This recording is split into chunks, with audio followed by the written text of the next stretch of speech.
Hola, les saluda Fabricio Franco, director de Flaxo Chile, y les damos una cordial bienvenida a un nuevo capítulo de Una Constitución con todas y todos.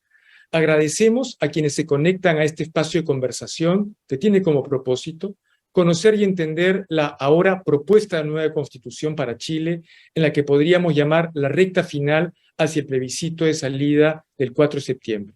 Y para ello nos honra en presentar a la expresidenta de la Convención, la odontóloga María Elisa Quinteros Cáceres. Muchas gracias por estar con nosotros, María Elisa.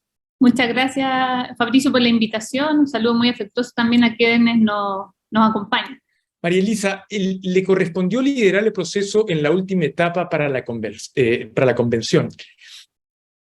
Visto con pocas horas de perspectiva, pero ya con perspectiva, ¿qué fue lo más difícil?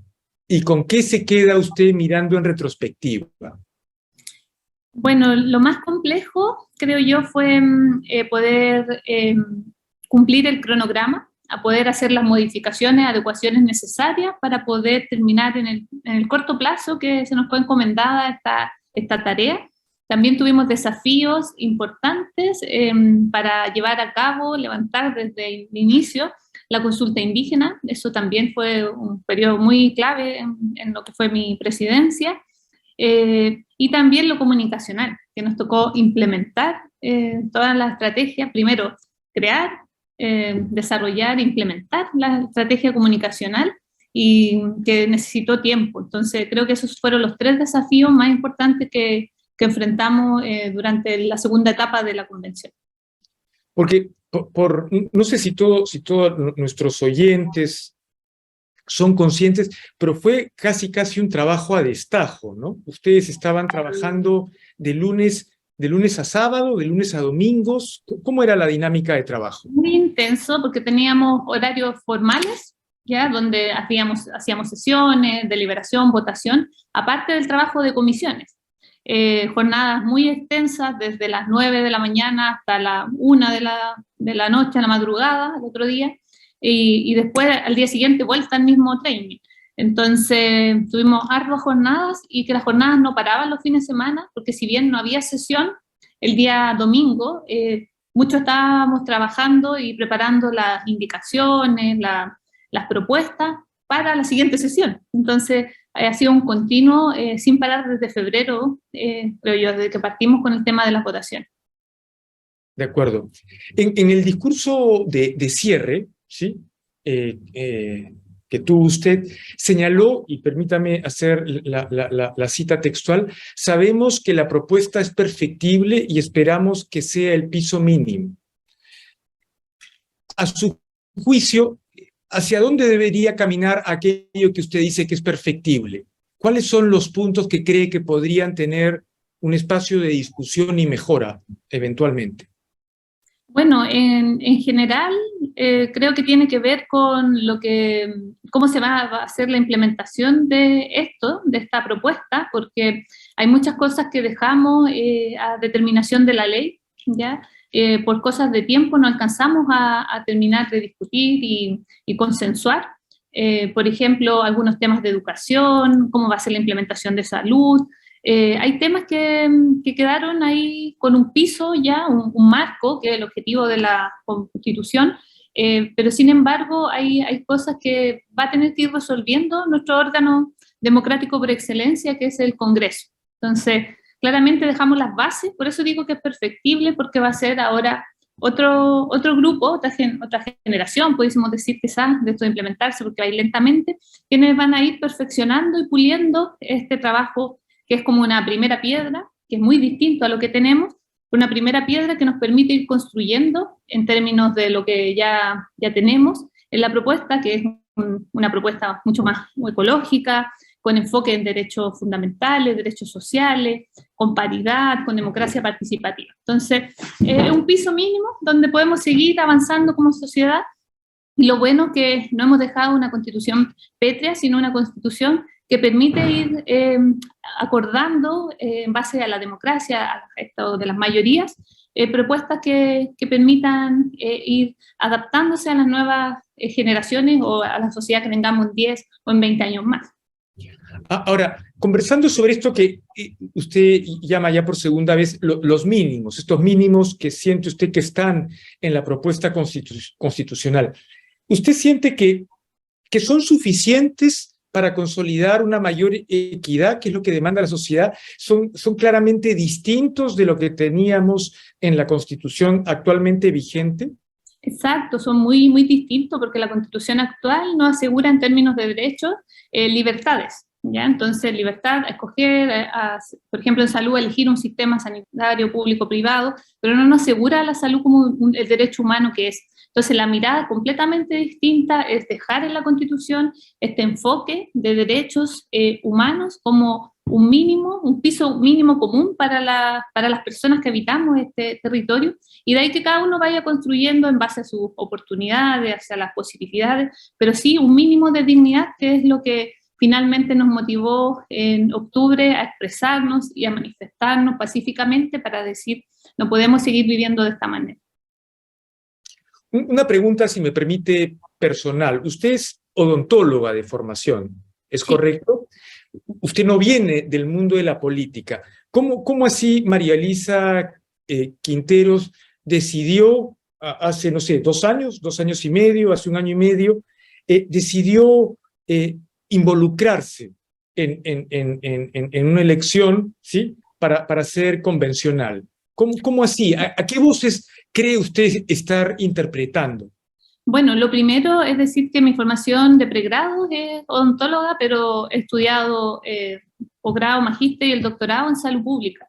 Y la salud pública tiene una mirada política también de las cosas, tiene una mirada social, integra varias áreas, pero fundamentalmente tiene esta mirada de los determinantes sociales de la salud, y las personas que sabemos, lo vivimos y hacemos investigación en el área, tenemos muy claro que si uno no aborda los determinantes estructurales de la salud, la población siempre va a estar enferma y el gasto público aumenta y todos los efectos que eso significa.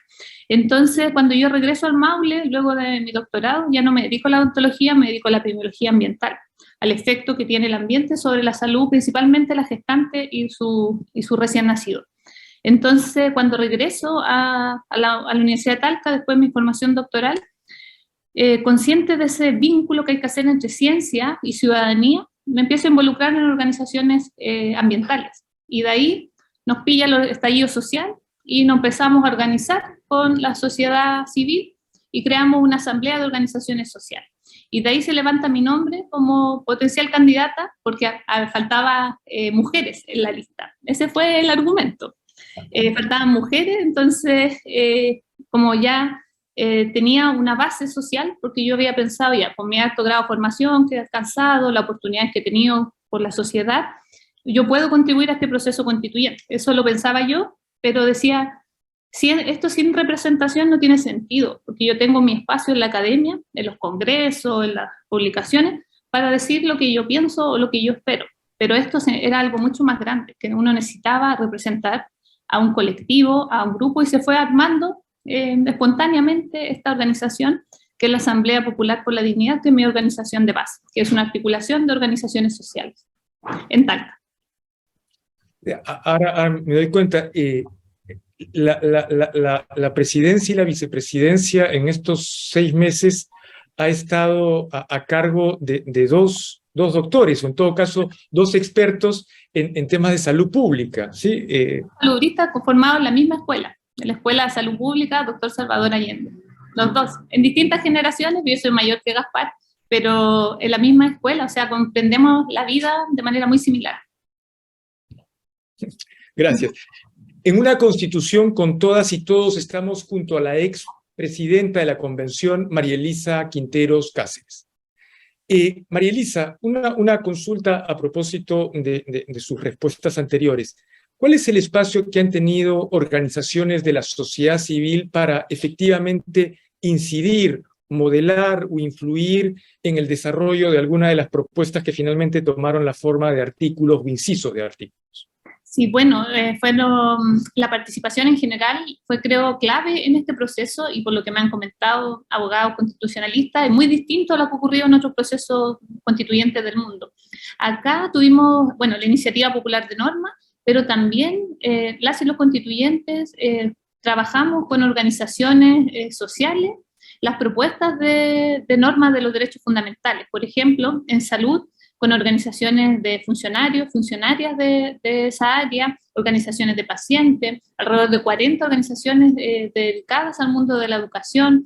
En la norma de sindical, estaban los sindicatos aquí en votación casi, yo le decía a algunos, usted el constituyente 156, que siempre está, lo encontraba a las 11 de la noche, todavía estaba acá el señor Pérez, me acuerdo, Claudio Pérez, y también organizaciones de comité de vivienda. Muchos comités de vivienda del país se organizaron y las normas, parte de las normas que están en el texto son las propuestas de las organizaciones sociales. Entonces, cuando decimos que esta constitución la hicimos entre todos y todas, no nos referimos a nosotras y nosotros los constituyentes y los asesores, sino también la sociedad civil organizada que estuvo rodeando el proceso todo el tiempo.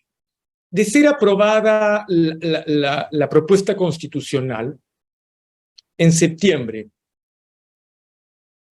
¿cuáles son los pilares que la harían ser aprobada? ¿Cuáles son esas fuentes de legitimidad que cree que pueden calar en las ciudadanas y ciudadanos que van a votar en septiembre? Bueno, lo primero creo yo que el valorar que es una constitución escrita en democracia, escrita por personas comunes, por personas sencillas, que fueron elegidas democráticamente para esta tarea. Lo segundo yo creo que tiene que ver con la concepción del Estado, que pasamos de este Estado subsidiario que tenemos hoy a un Estado social y democrático de derechos. ¿Ya? Eso, por supuesto, hay que explicarlo con palabras sencillas a las personas, pero las personas entienden la idea de pasar de este Estado, que básicamente deja al mercado que regule, a un Estado donde sea garante de los derechos, estos derechos mínimos que conversábamos, de los derechos fundamentales. Lo otro que es una constitución que no le tema a su pueblo, ¿ya? No es como la constitución actual que limita el ejercicio ciudadano por el contexto histórico, político, social en que se escribió en medio de una dictadura. Esta constitución deja mecanismos para que la gente pueda aportar a través de la iniciativa popular de ley, pueda decir, esta ley no nos está funcionando, deroguémosla o propongamos al país derogarla, deja mecanismos para que las personas puedan participar. Y eso significa también un desafío como sociedad, pasar de esta sociedad que poco nos involucramos a una sociedad también más cohesionada. Eso también que tiene un enfoque ecológico, que reconocemos con humildad, la dependencia que tenemos de la naturaleza, también es una constitución que valora la diversidad de todas las personas, de los pueblos originarios, de las personas mayores, de los niños y adolescentes, de las personas de la diversidad sexual o diversidad sexogenérica. También es una constitución que respeta a los animales, tiene tantas cosas bonitas que sin duda hacen que lo que tenemos hoy, y que no veo ya un proyecto de sociedad de lo que tenemos hoy porque ya está obsoleto. Esto nos permite seguir trabajando y pavimentar un camino que nos lleve a una sociedad que sea mucho mejor para vivir, considerando que Chile también es un país de alto ingreso. Eso también hay que tenerlo en consideración. Muy desigual y muy mal distribuida la riqueza del país, pero somos un país de alto ingreso acorde al Banco Mundial. Mucho se ha hablado en los últimos meses, digamos los últimos 4 o 5 meses, sobre la dinámica interna que tuvo lugar en la convención en general y en varias comisiones en particular, ¿de acuerdo? De espacios que ciertos sectores que se consideraban de oposición a la mayoría mayoritaria, a las medidas o a las propuestas mayoritarias, no tenían espacios para discutir o no se tomaban en consideración sus puntos de vista, que entre comillas se les pasaba la aplanadora, ¿sí? ¿Cómo percibe usted ese tipo de críticas? ¿Hay algo de justificado en los argumentos que plantean algunos de los convencionales? Al menos la experiencia que yo me tocó vivir, difiero de esa línea. Creo que los espacios estuvieron siempre abiertos para construir en conjunto. Sin embargo, el sector que hace este tipo de declaraciones es el sector que nunca transó nada, que quería que sus propuestas o que la Constitución actual quedara vigente. Y la mayor parte de las personas que estábamos en este espacio venimos acá por cambio y mejora. Entonces, todas y todos los que trabajamos ahí colectivamente perdimos y ganamos cosas de nuestras propuestas. Pero este sector, lamentablemente, nunca estuvo en el diálogo tratando de perder y ganar al igual que el resto, sino que siempre ganar su propia iniciativa. Y creo que el comentar que nunca se consideraron, creo que tampoco corresponde, porque también hay iniciativas que eran buenas y fueron aprobadas en el Pleno. Una que ha sido la más emblemática, la de los emblemas patrios, por ejemplo, es una iniciativa que viene del sector más conservador de la Convención y fue aprobada por un amplio número, no tengo el número exacto, pero fue aprobada de todas maneras.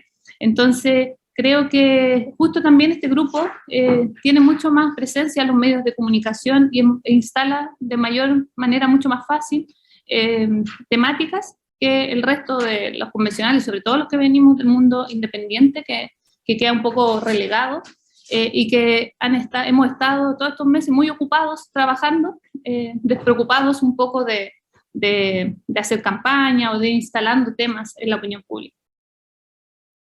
Una de las últimas preguntas. Todos los artículos, todos los incisos fueron aprobados al menos por 2/3 de las y los convencionales. ¿Usted tiene idea sobre cuál fue el promedio al final? ¿Fue por 2/3? ¿Fue por el 70%? ¿En algunos casos fue por más? ¿Por menos? La estadística que manejo es la de la plataforma Contexto, que sus publicaciones, los análisis que hicieron, comentaban que alrededor del 78% de los artículos fue aprobado con 120 votos y más. Eso es lo que yo manejo como de edad. 120 de 54. Claro, sí. Nuestro límite, o sea, para poder ser aprobado era 103. Entonces, el 78% fue aprobado con mucho más del mínimo que necesitábamos, que eran los 2/3. ¿Cuánto dijo que era, perdóneme? Los 2/3 eran 103 votos. Y en promedio usted me dice que fue votado por ¿cuántos? El 78% de las propuestas, el 78% de todos esos artículos, del 388, fueron aprobados con 120 votos y más, 120 y más. O sea, fue aprobado con el casi 78% de los votos de las y los convencionales. O sea, casi 10 puntos porcentuales por encima del mínimo. Claro, ahí por más precisión volvería a revisar la estadística, pero la plataforma Contexto lo publicó hace algunas semanas. De acuerdo. Muchas gracias. Sí, solo comentar, para ya cerrar, es que acá en la convención hubo 16 colectivos como el símil de bancadas, ¿ya? Grupos de trabajo con distintos pensamientos políticos y representación de mundos distintos también. Y cada uno de esos grupos tenía 15, 13, 12, 17 máximo integrantes. Entonces, para poder conseguir los 103 votos, usted verá que teníamos juntados todos esos grupos. Entonces, de verdad fue un esfuerzo enorme poder articular, porque ni siquiera los grupos independientes pensamos todos igual y queremos todo lo mismo. Entonces, de verdad fue un ejercicio de diálogo, de dar y de ganar también, ceder y obtener resultados. Y creo que eso ha sido lo más bonito del proceso, junto con que ha habido el espacio para que todos los puntos de vista políticos de la sociedad se fueran expresados en un espacio democrático y seguro. Eso. Es decir, de construir mayorías, de construir consensos, ¿sí? Porque efectivamente poner de acuerdo a 15 grupos o bancadas, ¿sí? No es un ejercicio fácil. Sin embargo, lo logramos. Felicitaciones. Estuvo con nosotros la expresidenta de la Convención, María Elisa Quinteros Cáceres, en esta edición de Una Constitución con todas y todos. Gracias, María Elisa, muy gentil. Gracias a ustedes. Y gracias también a quienes nos siguen a través de nuestras transmisiones vía YouTube, en nuestras versiones en podcast, en Spotify y en todas las plataformas de comunicación y redes sociales. Muchas gracias. Hasta luego. Hasta luego.